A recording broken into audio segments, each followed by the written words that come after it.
Aadvanshi, the king of aggression, FFW superstar wrestlers. तो जैसा कि FFW फ्री ट्रेनिंग कैंप लगा रहा है, तो आज हम फ्री ट्रेनिंग कैंप में नए 4 बच्चों को शामिल कर रहे हैं और हमारे साथ ऑलरेडी 6 क्लास ले चुके हैं।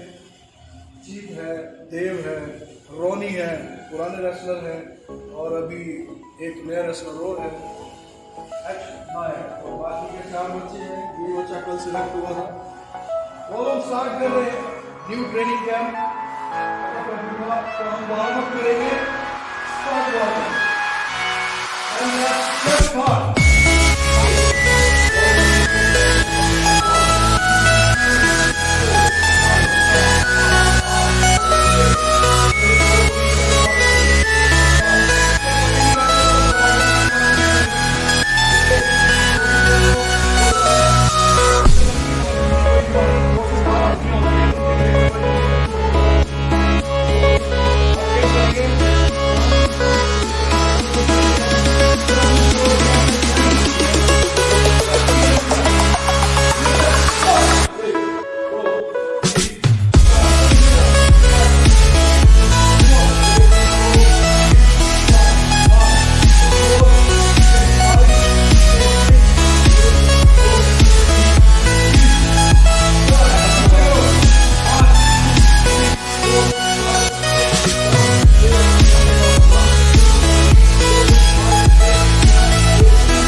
खेलोगे तो तुम्हारा नाम बड़ा होगा, नाम बड़ा होगा तो कंपनी बड़ी होगी, तुम्हारे नाम से तो बड़ी होगी।